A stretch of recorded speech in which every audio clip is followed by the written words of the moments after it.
Hello, I'm Splattercaster, and this is my glass outhouse, also called the glass bank, where you come and make a deposit. I built this outhouse, designed and built it myself a number of years ago, using almost entirely recycled materials. The lumber was mainly used from other projects.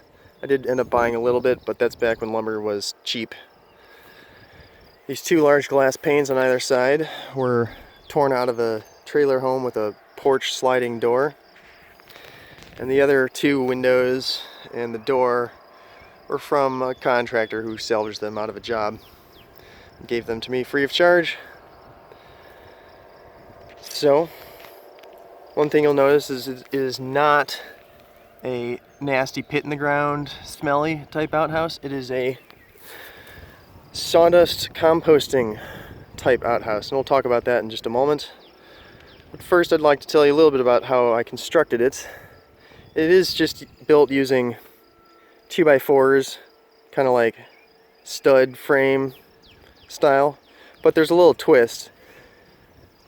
The 2x4s have more 2x stock between them.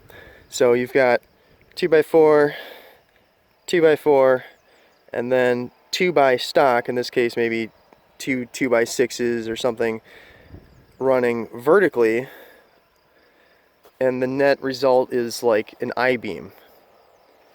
And that I-beam style construction borders every piece of glass around the entire structure, making it rigidly solid.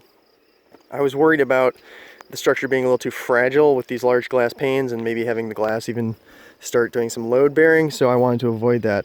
So the whole thing is just basically I-beams of wood and glass. I even threw in some insulation, but that was kind of just a joke.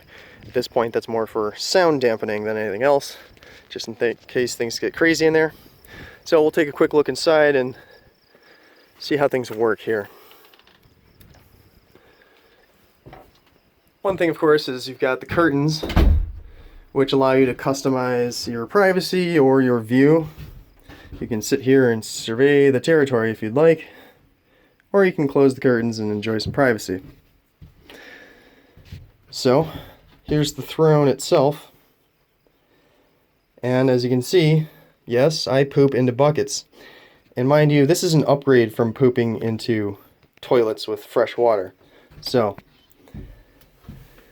here's the sawdust. In this case, it's just sawdust and wood chips from my firewood splitting operation that I ran through a sieve to remove the big particles, and I'm left with this stuff. I try and get this stuff to be as dry as possible because it works the best that way. It absorbs all the moisture you can throw at it, and it also absorbs all of the smell. So, if we go down here next to this bad boy, and I take a nice big breath, it doesn't smell at all. No foul odors whatsoever. It just smells like sawdust. There's no smell in here at all, functionally. And that's due to the dry nature of the sawdust. It absorbs everything. And once you're done making your deposit, you just take a scoop ski, pour it on top, kind of spread it around a little bit, and go on with your life.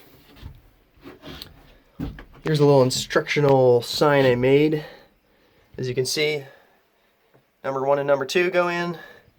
Biodegradable toilet paper goes in, and sawdust. You don't want any diapers or wet wipes or hands or feet or human bodies or trash, chemicals, none of that stuff. Just biodegradable material goes in. And when it's time to clean out the buckets, you take them to the compost pile. I'll take you up there and show you what that looks like real quick here. I'll explain how it works. So,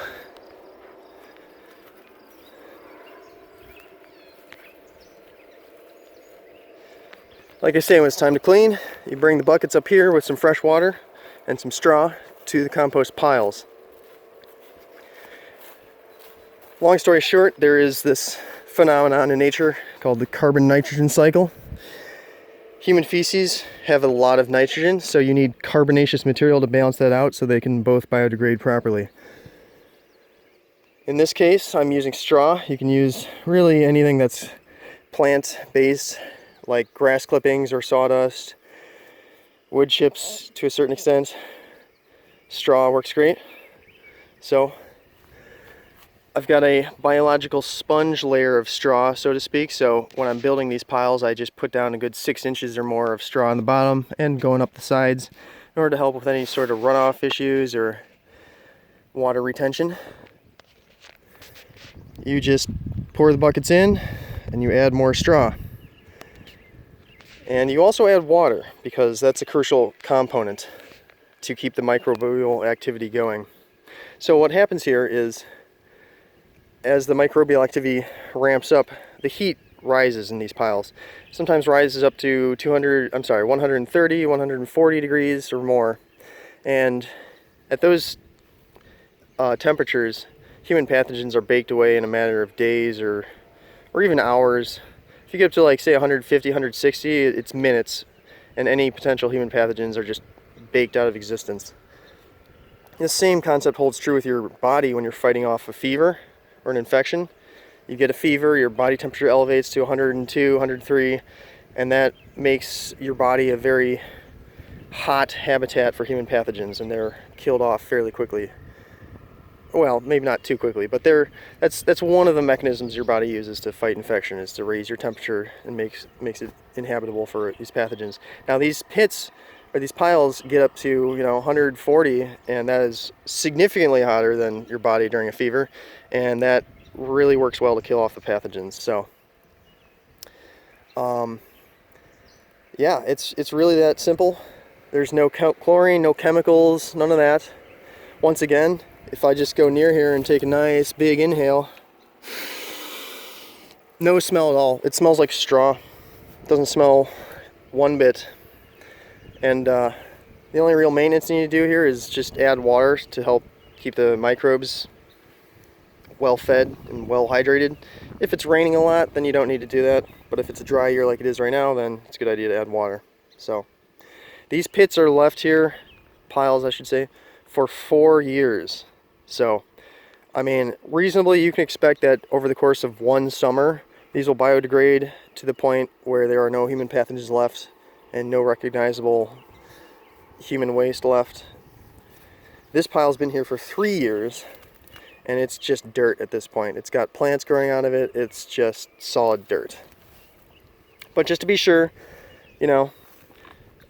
these piles are each sitting here for 4 total years after they're finished. And that's really it. No chemicals, no environmental waste discharges. Just your poop returns to dirt in a natural fashion.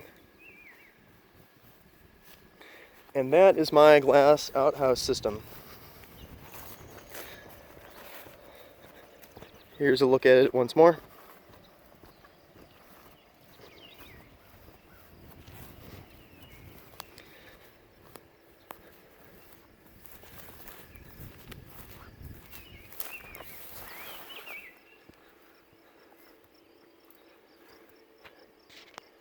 Thanks for watching.